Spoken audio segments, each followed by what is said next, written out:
आज मैं बताने वाली हूँ 3 ऐसे स्पीच थेरेपी के टेक्निक्स जो कि मैं अपने थेरेपी सेशन में यूज़ करती हूँ और जो मेरे फेवरेट्स हैं। और साथ ही मैं पेरेंट्स को किस तरह से गाइडेंस देती हूँ ये भी बताऊँगी।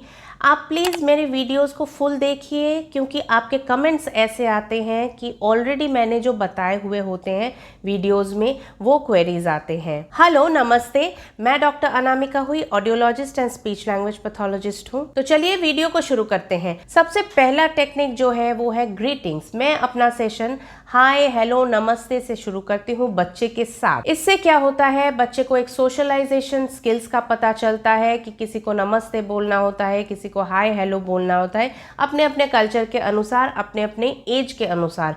जो बच्चा नमस्ते इतना बड़ा नहीं बोल पाता है उसे हम हेलो या हाय सिखाते हैं, जो भी बच्चे की एबिलिटी है बोलने की। बहुत बच्चे बोल नहीं पाते हैं तो हाथ हिला के हाय हेलो करते हैं, हाथ जोड़ लेते हैं। तो इस तरह से बच्चे की सोशलाइजेशन स्किल्स भी इम्प्रूव होती है।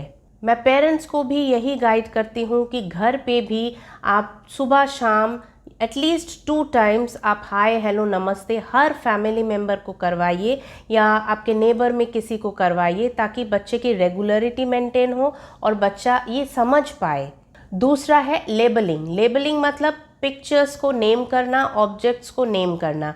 मैं बच्चे को पिक्चर्स दिखाती हूँ, ऑब्जेक्ट्स, रियल ऑब्जेक्ट्स दिखाती हूँ, जिससे बच्चे की आइडेंटिफिकेशन स्किल्स इंप्रूव होती है। बच्चा नाम से पहचानना शुरू करता है और बच्चा बोलना भी शुरू करता है नाम को। मैं डिफरेंट कैटेगरीज चूज़ कर लेती हूँ, जैसे फ्रूट्स एक कैटेगरी, एनिमल्स एक कैटेगरी। तो सबसे इजी से शुरू करती हूँ, जैसे फ्रूट्स में एप्पल, बनाना। उसके बाद धीरे धीरे आगे की तरफ जाती हूँ, harder ones like strawberry, pineapple, guava, जो कि बोलने में भी थोड़ा डिफ़िकल्ट है और बच्चे को सीखने में भी थोड़ा डिफ़िकल्ट है।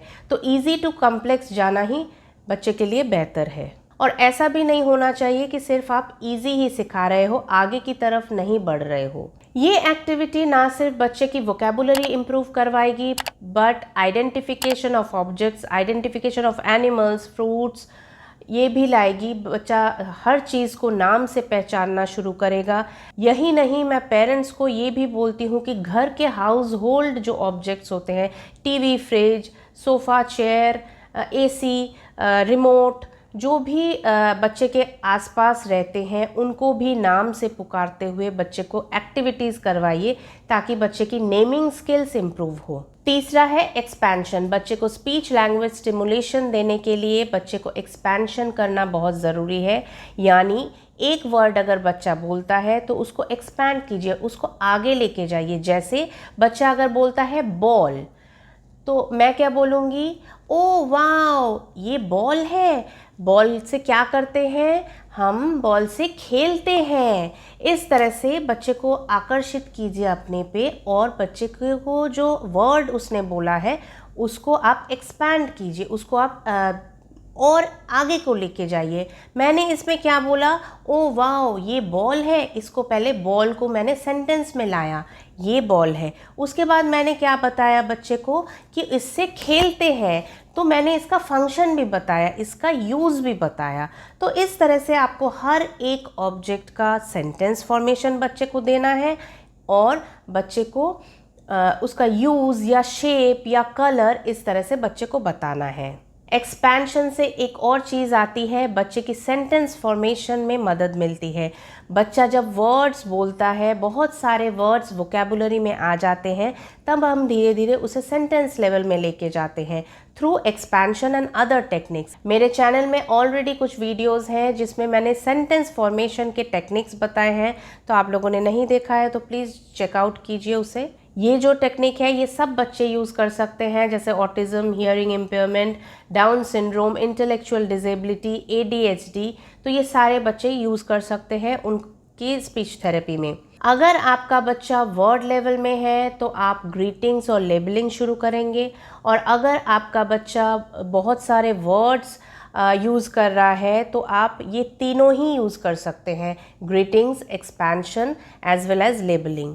क्योंकि लेबलिंग बहुत इंपॉर्टेंट है। लेबलिंग हर स्टेज में बच्चे की वोकैबुलरी बढ़ाती है और एक्सपेंशन बच्चे की सेंटेंस फॉर्मेशन में मदद करती है। और यही सारी टेक्निक्स बच्चे के लेवल के अनुसार, बच्चे के एज के अनुसार मैं मॉडिफाई करके पेरेंट्स को बताती हूँ कि आप घर पे ये करवाइए और इतनी बार करवाइए। किसी किसी बच्चे को कम बार की नीड होती है, किसी किसी बच्चे को इंटेंसिव नीड होती है, मतलब बहुत बार करवाने की ज़रूरत होती है, बहुत बार रिपीटेशन करवाने की ज़रूरत होती है। तो वो बच्चे को एसेस करके ही मैं बताती हूँ। बच्चे के नीड के अनुसार, बच्चे के एबिलिटी के अनुसार और बच्चे के एज के अनुसार ये अप्रोचेस यूज़ होते हैं। तो अगर आपने मुझसे थेरेपी ली है, कंसल्टेशन ली है, या आपने मेरी बताई हुई कोई टेक्निक घर पे यूज़ करवा के बच्चे को इम्प्रूवमेंट लाया है, तो प्लीज़ आगे आइए और फीडबैक दीजिए नीचे कमेंट बॉक्स में। तो आज के लिए इतना ही, फिर मिलते हैं किसी और यूज़फुल टॉपिक के साथ। Thank you for watching.